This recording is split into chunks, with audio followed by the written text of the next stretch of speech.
It's a week after the cataract surgery that I had. And wow, I got to tell you, it's amazing.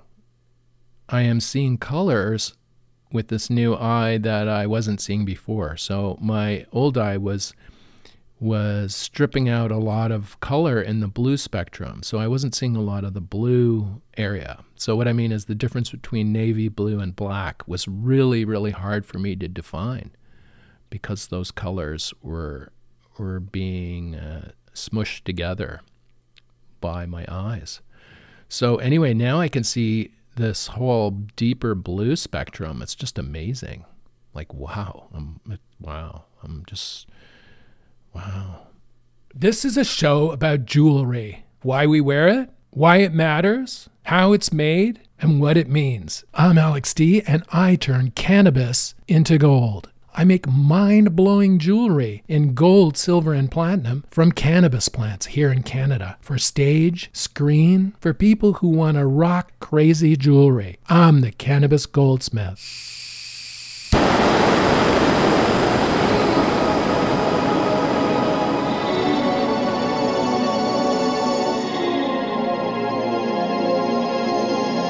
We're the cannabis goldsmiths. I saw this fluorescent blue thing in the backyard, and I thought, what the fuck? What is that? And it was a blue jay. I mean, I just thought blue jays were kind of ordinary blue, but no, they're like a fluorescent kind of just freaky, like amazing, rich blue color. I was like, holy shit. And it's fall up here, so all the leaves are all changing color, and every tree is different for me now with this new eye, whereas before a lot of the trees look the same kind of green color. What this cataract was doing was it was like a kind of yellowy filter on my eye, and it was coloring everything. Now the brain was the old brain was trying to compensate for that inside the brain and adjusting the colors to make them the best, as our brains do. Like when we walk from indoors to outside, our brains stabilize the color transition, so all the colors look the same when we go from indoors to out. But everything is changing because all the lights changed. But our brain makes it all appear the same. We don't really notice the difference in the lighting temperature when we walk outside. But now I have one eye, the old eye, and a new eye, so I can compare, and it's just freaky, I gotta tell you. But if you're considering cataract surgery, I gotta say you have to do it. You have to do it. It's important. If you need it, get it done. And the sooner you get it done, the sooner your vision will be better. And my vision now, the richness in the blue spectrum is just, it's almost shocking. So luckily I wasn't doing much work with gemstones before this, you know, where color is really critical. I'm working in gold and silver, and even that. But I was checking all the images I shot photographically, numerically in software to make sure the color was as I shot it. Like I wasn't even trusting my eyes for that. But I see now that some of my colors in my photography are off slightly with this new eye. So we'll see. You know, we'll see how the photography of our products goes as we go forward. As now I can see more of the blue spectrum. Yeah. But anyway, if you need cataract surgery, get it, because you're going to be able to see better. And trust me, it's the difference is stunning. I looked at the window at the river, and it's like before, when the eyes sharp, when the fog left from the surgery, and which took probably about 3 or 4 days for the eye to fully clear so I could see crisp focus at distance. And I looked out at the river, and it's like, holy fuck, it's like Saint-Tropez here. It's like the river's really blue. And it wasn't this kind of like gray, kind of browny thing flowing by. Even that was great. You know, I would have been happy with that personally, you know. But it's like, whoa, this is like really blue. Like, holy shit. It's like the south of France here, but it's even better because it's the Thousand Islands area of Ontario, Canada. And this is the Cannabis Goldsmith, a podcast about art, design, jewelry, just making crazy shit, because that's what we do for stage, screen, or just for people who want to rock crazy jewelry made out of the cannabis plant, cast in precious metals. Our pieces are amazing. See what we do at tribe.ca. There is one thing about the new eye, though, is I'm going to need reading glasses to read stuff close up. I can sort of do it now because my old eye can read close up. But anyway, that's fine, whatever. But the difference in vision is dramatic, and it's and color. The color rendition is exceptional. So get it done if you need it. As a jewelry designer, I was worried about working close up. I said, reading glasses I'm going to need. How is it going to impact what I do at the bench, working at the jewelry bench? And I tried on the magnifying lens hood thing that I wear when I work. And it works great. I mean, I don't need reading glasses under it or anything. It just works fine. So strangely, it's just perfect for working at the bench. So it looks like I can do that without an issue at all. So if you're a jeweler and you're worried about this, I know before I had mine done, I knew a jeweler who had his done, and he was really concerned about it too. When you work with your eyes and your hands, and it's so important. You need this, right, for your work, and it's scary getting it done. But trust me, it's worth it. Get it done. Anyway, this episode is about pinky rings. I spent the last 3 days trying to figure out pinky rings.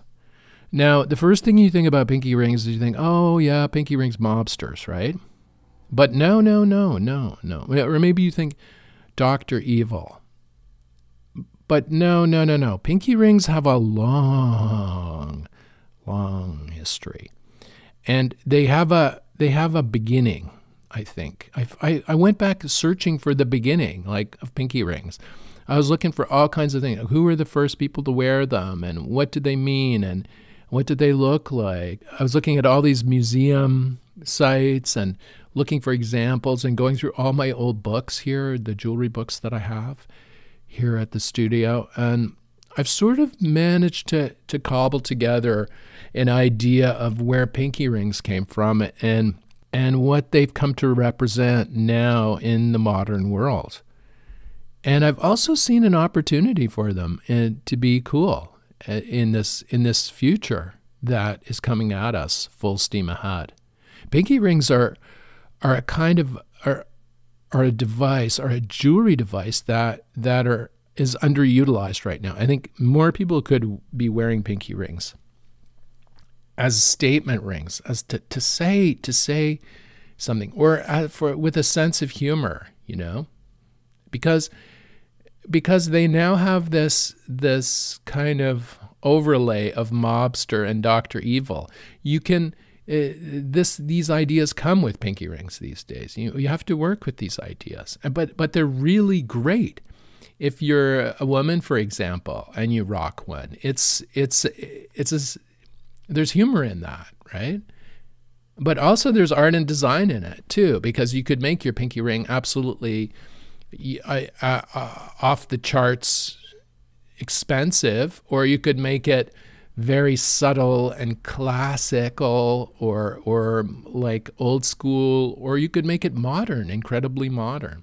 But there's no real modern pinky rings, and that's what I've been thinking about after doing all this research on these small rings that you wear on your little finger. There's no future. There's a very strong past when it comes to pinky rings, but there's no future. So I'm going to build a future for pinky rings.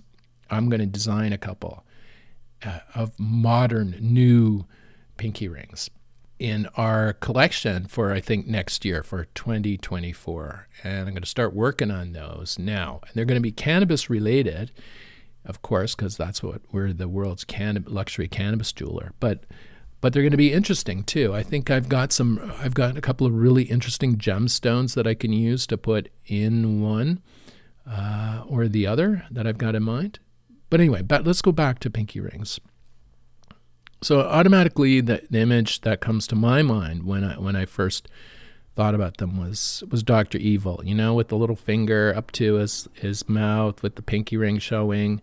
I don't even know. I've tried not to look at that image online, but that's the image I have in my brain of it. But he's wearing a pinky ring. And then mobsters, mobsters wearing pinky rings. So I started researching mobsters, which mobsters wore pinky rings. And they didn't all wear pinky rings. This is more of a Hollywood concept, a Hollywood idea that overlaid our idea of mobsters, especially, Italian mobsters, the idea that they wore pinky rings. I'm not really sure which movie kind of perpetuated that myth or started that myth.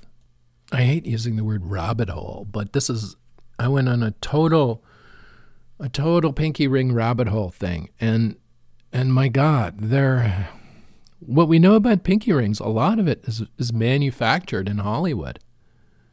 There are a couple of movies that I guess perpetuated the whole pinky ring thing. Before Mike Myers as Dr. Evil, there was The Godfather, and The Godfather, the rings were important symbols there of power in those movies. In The Irishman, there was a ring that Robert De Niro, he didn't wear it on his pinky, he wore it on his kind of wedding ring finger. In The Irishman, an amazing ring, but I believe it was intended to be a pinky ring. But the idea of pinky rings and mobsters is predominantly a Hollywood thing. It's a connection that Hollywood made, and I'm not even sure if it occurred in reality. I've been looking for pictures of actual mobsters wearing pinky rings, and they're not easy to find. Apparently, Al Capone wore a pinky ring. Now, I've seen a photo of this, but other mobsters, I don't see pinky rings happening with mobsters. So that might be a myth. That might be a myth created in Hollywood to add some kind of fluff to a character, to fluff out a character, to make them seem more believable. Or, he wore a pinky ring, so he must be a mobster kind of thing, right? But it's not like that at all. Pinky rings go way, way, way, way back. And how they started out, they actually started out as cylinders. Yeah. Back in even before ancient Egypt, people used to mark objects with stamps. Think of it as like a rubber stamp, stamping clay, right? And what they would do is they would mark language or writing on a cylinder and then roll it across clay to create a seal. So you'd create some symbols on the cylinder, you'd roll it across some wet clay, it would leave a seal in an impression in the clay. This would dry, and then if it was broken, for example, if this was on a door or something, or on a box with something inside it, you'd know if the seal was broken, right? The clay was broken. And then when metalworking techniques got better, and stoneworking techniques, and jewelry manufacture techniques, in Egypt, they were particularly, the jewelers back then were serious. They did amazing work with gold. And they shrunk this idea down to a ring size. The ability to make an impression, a sealing ring. They brought the royal seal from a cylinder that had to be rolled across wet clay to a ring, a small ring that was worn on the hand that had a symbol carved into it or carved out of it that, when stamped in clay, would leave the symbol of the royal court or the king or whoever, the pharaoh or whoever was wearing this ring. This became the seal. So, I guess there are depictions I've seen in some of my books of these rings worn on a bunch of different fingers, but also on the pinky, on the small finger. And if you are stamping shit like clay or wax, sealing wax or whatever, if it's on your little finger and you're sitting at a desk, it's easier to stamp something than it is if it was, say, on your index finger, because you have to change your arm position in a really weird way in order to stamp something. So on the pinky ring, on your little finger, the layout of your arm is ideal for stamping. You're basically just, up and down, you're stamping shit. So that's, I think, why it migrated to the little finger.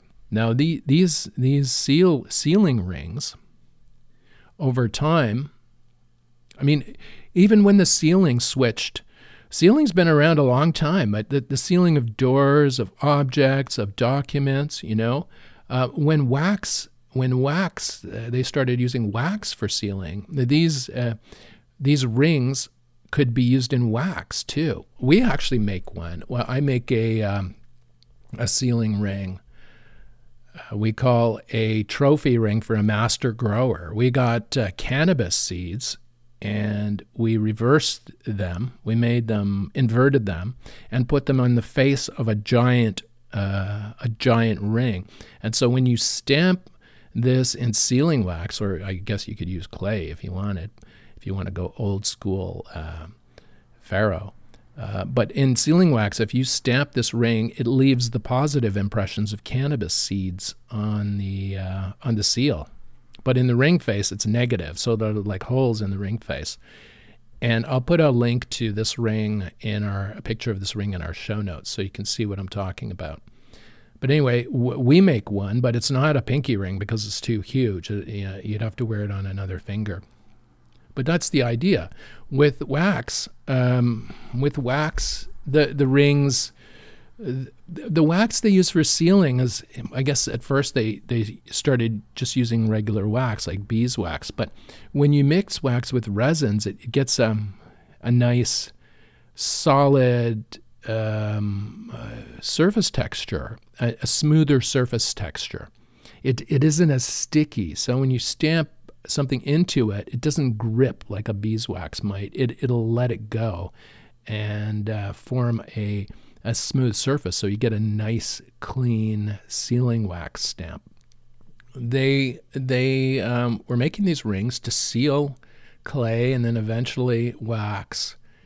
And then eventually, when people stopped sealing documents with wax, you start losing these sealing rings. They become less apparent in the culture. As soon as sealing wax people lost interest in sealing shit with wax, these stamping rings sort of fall out of the culture. And this is what I noticed in my research about these rings. But they didn't go away. They became signet rings. And signet rings they carry all the weight and the power of the sealing ring, the ring that produces seals. But they're not meant to produce seals. They're just meant to display the power on the finger. And so you get these signet rings that with royal crests, with names engraved in them. And the signet ring becomes, in a lot of cases, the pinky ring. And then as we go into the Hollywood period and into the Hollywood people, they say, all the research says, mobsters used to wear pinky rings in the 1920s. I have a really hard time finding photos of this, right? It's really hard to find any kind of imagery of this. So I think that might all be just a Hollywood confection about pinky rings and mobsters. Or now they've created it because they made movies about it. Now mobsters actually wear pinky rings. I have no idea, but it definitely a Hollywood confection. But the history and the power impacts are solid with these rings because they were used to mark royal objects, right, in the beginning, back in the ancient Egyptian times, and all the way up to the European king times. You can see pictures of Henry VIII wearing pinky rings with power symbols or seals, or not seals, but like royal symbols on the surface of the pinky ring, on the face of the pinky ring. You see a lot of Renaissance paintings with women wearing pinky rings. Not only men wear them, but the family crest and crests and engraved initials took over from these like relief surfaces meant for marking wax. They became like flat. And then we start getting into gemstone set pinky rings and the modern times now. You can buy them like most jewelry manufacturers or makers design one, except for us. We don't have a pinky ring, so I'm going to make a pinky ring. We have the capacity to make a whole bunch, and I have access to some amazing vintage designs that we're going to incorporate into ours. But I'm going to make ours cannabis related too. So I'm already thinking about pinky rings. And why? Because it's a forgotten type of jewelry. It's a type of jewelry that needs to break out of its Hollywood shackles and into the culture again. I'm thinking, why aren't hip-hop artists wearing pinky rings? This would be the ideal jewelry piece for them. They're granted, a lot of them want the bigger pieces that look massive and stuff. I mean, we make those massive pieces, but something smaller and more focused with a stone in it, with a really good gemstone in it, I think it's going to be just sick. So I'm going to get the brain working on some ideas for our pinky rings. The symbol of power in pinky rings is like, this is what Dr. Evil harnessed, the symbol of power. Okay, Dr. Evil's supposed to be the most powerful evil dude ever. And the pinky ring sums all that up, right? So why these artists and musicians who are creating these excellent images on stage, you know, to promote themselves and their music, pinky rings could fit into that, I think. So I'm looking at some cannabis pinky rings for next year's design. Already thinking about it. Oh man. But if you wear a pinky ring, it carries a lot of weight. Even a tiny little ring on your little finger, it carries a lot of weight. It carries all this cultural stuff that it's appropriated. The whole king, Henry VIII, the pharaoh, the mobster, you know, it's power. It's a power symbol. And I mean, at a board meeting, it would look great, I think, if you show up with a pinky ring. Nothing terribly like freaky, but maybe a signet ring or something with a gemstone set in the middle. Something, it has to vibe off the past, though, I think, in order to give it power. I've seen the new modern versions some jewelers are making with tiny little pavé set stones. No, this is wrong for pinky rings. You need a single stone, or you need a really cool design and metalwork, I think, for a pinky ring to have to carry that power from the past, the symbolic power from the past into the present. So anyway, pinky rings, don't be afraid of them. They're cool. If you're in a pawn shop, for example, I always suggest people go into pawn shops because there's always a tray of rings you can look at a pawn shop. Just go in and look at a tray of rings and see pinky rings, see what they look like, and try one on. Like just try one on. It's not gonna hurt anybody. But I mean, you don't have to wear it every day. But it would be an interesting an interesting thing to wear to a gathering of some type, a small gathering, a barbecue, a dinner party or whatever. And if it's an interesting ring with some character, like you know, with some character, it's going to work perfectly on your hand. So pinky rings, I mean, don't think of them as mobster, or do, you know, depends what you want. They can be what you want them to be. Now, women with pinky rings, it's so hot. I mean, God, man. Like, first off, it's not a wedding band. Second off, it's not an engagement ring. Okay? Third off, it gives this edge. It's an edge, right? Now, I've seen women wear signet rings. Signet rings, okay, this would be more of a family vibed pinky ring. You know, it relates to family or whatever. But I think a woman wearing a small pinky ring with a gemstone in it would be kind of hot, I think. Anyway, maybe not. I might incorporate that into one of our designs. Anyway, oh my God, pinky rings. You know, there's not a lot out there about them. I thought there would be more.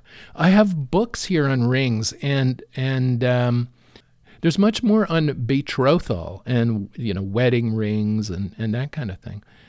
And papal rings. We should do a whole episode on papal rings at some point. Religious rings. But as for the pinky ring, it's just something you wear on your little finger. It's a nod to authority, whether you're the authority or you want to make fun of authority. Wear a pinky ring. Rock it at your next gathering. Anyway, that's it for pinky rings. Today I go to the surgeon again for a follow-up appointment, and he's going to check me out, and I'll get the verdict on how this eye surgery went. But I think it went okay because my vision is exceptional now in this new eye. So there's one more eye to do. And I got to tell you, the operation itself is freaky. It's freaky, but they give you something to chill you out while you're undergoing it.